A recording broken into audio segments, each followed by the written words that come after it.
Hello, friends. Welcome back to my YouTube channel. My name is Michelle Fondin. I'm the author of the brand new book, The 8 Limbs of Yoga for Modern Times, a practical guide to the Yoga Sutras of Patanjali. You can find all of my 12 published books on Amazon.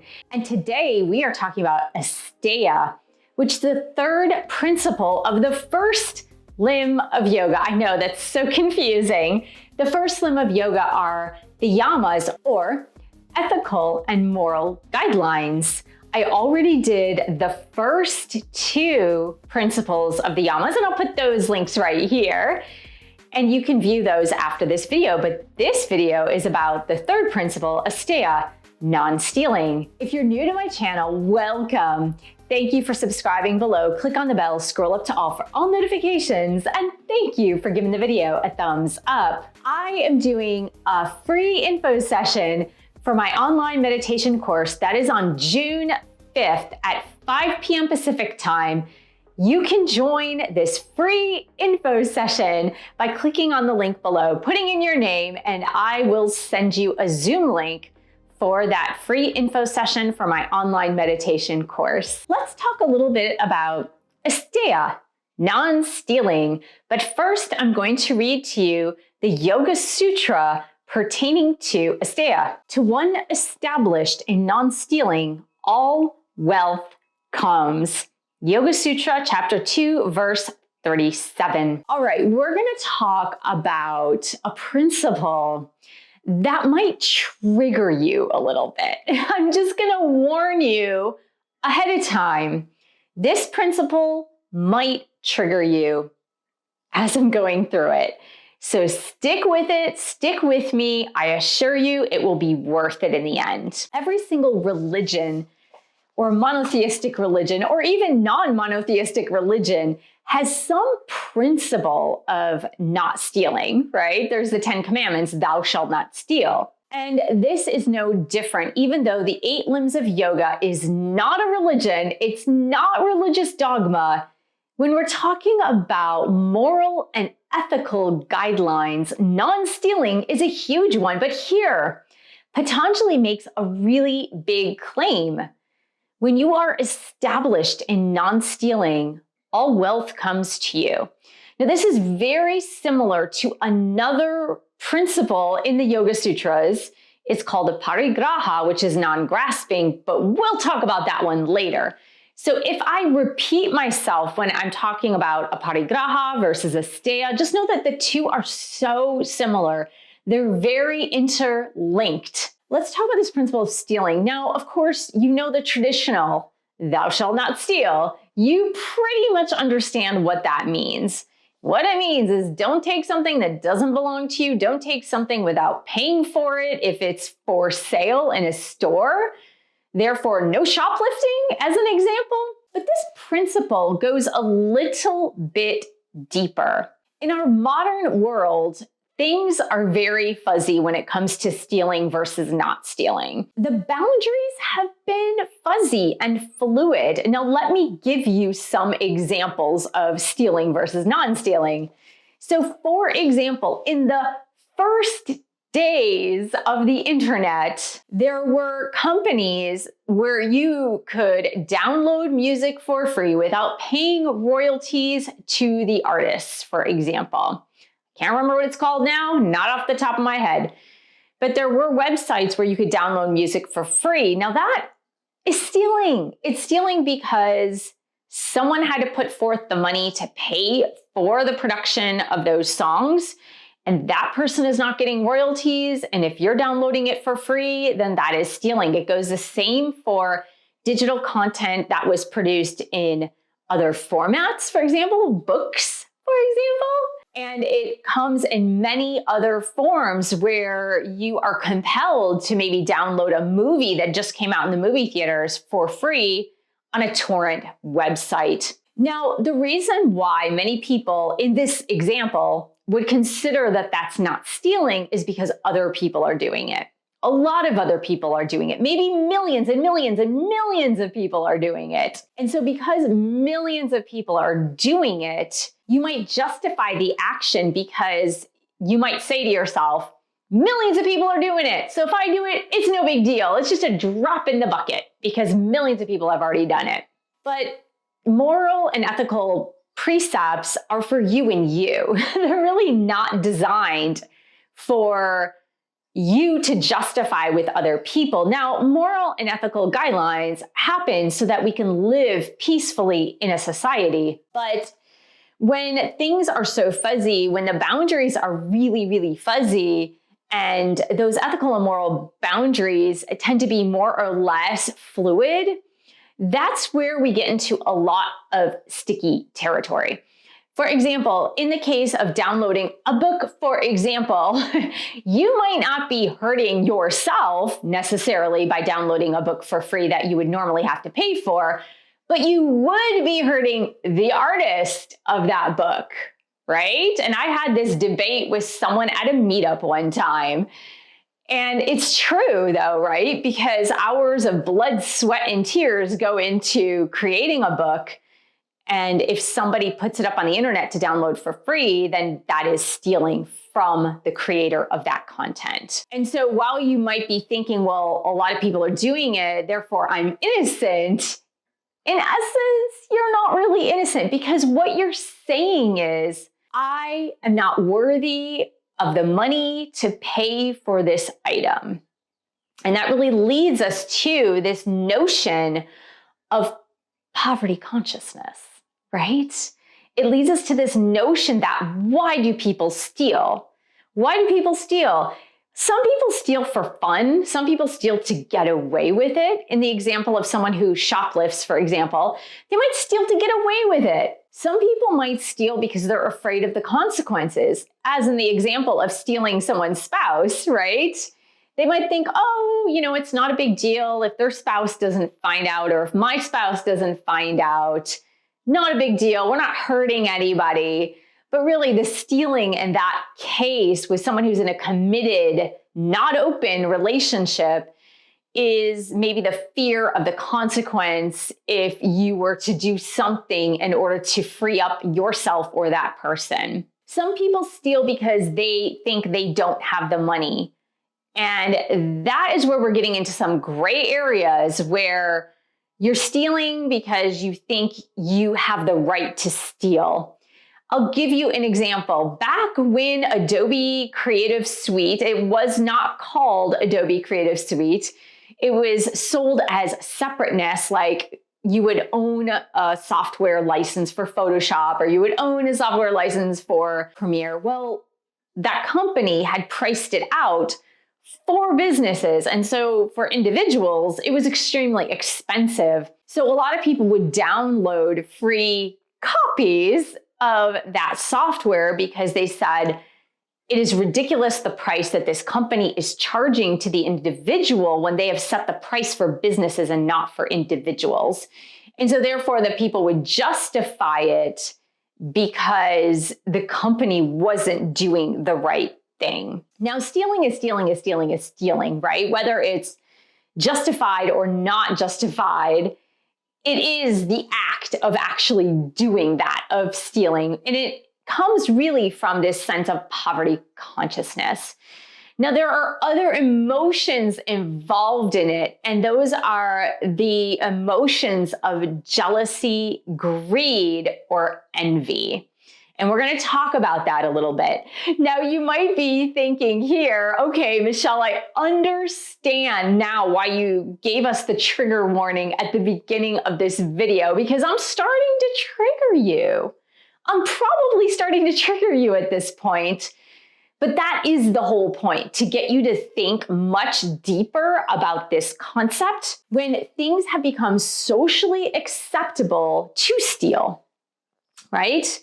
Things have become totally socially acceptable to steal, and I gave you many examples already. But for example, when you have an ex, right? An ex-boyfriend, an ex-girlfriend, and they are in a committed monogamous relationship with somebody else, but you look them up on social media and you strike up conversations with them in a way that is trying to steal them away from the person they're in a monogamous committed relationship with.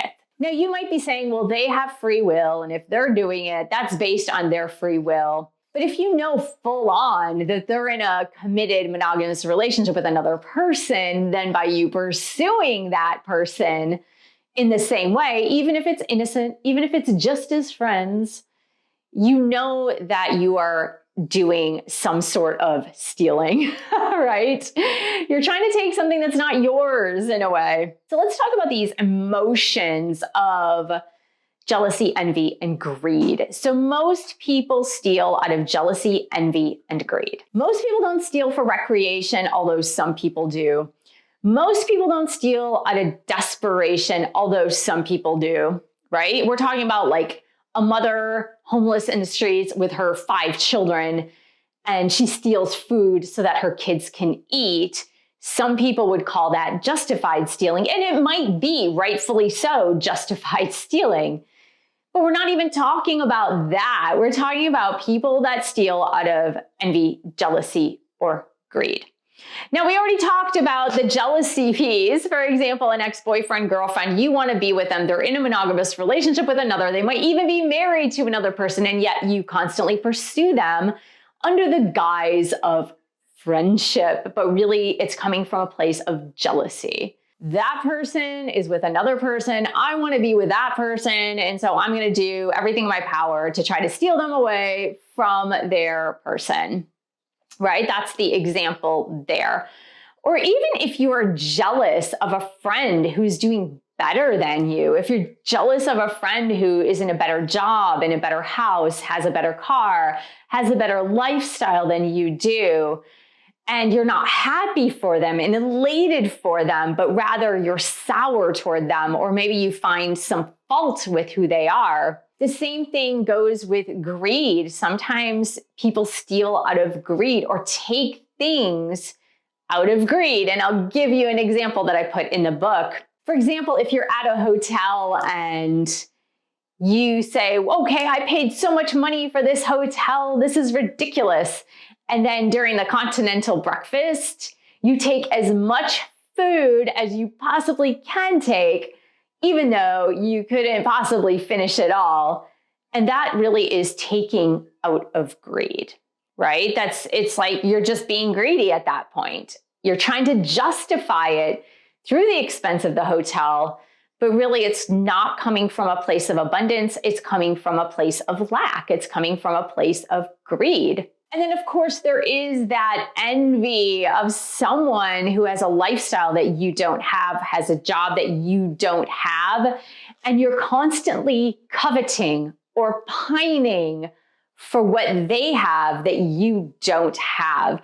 And in the 10 Commandments, there is a phrase, a commandment, if you will, that is similar to that sense of envy. And it's, thou shalt not covet thy neighbor's wife, right? And that sense of coveting is really desiring, wanting something because someone else has it and because you don't have it. Now, you might be thinking, okay, that's pretty similar to jealousy. Well, it is, but there's a slight flavor difference. It's not necessarily I'm jealous because I had that one thing and I want it back. It might be more of I've never had it. I will never have it. My friend has it and I really want it.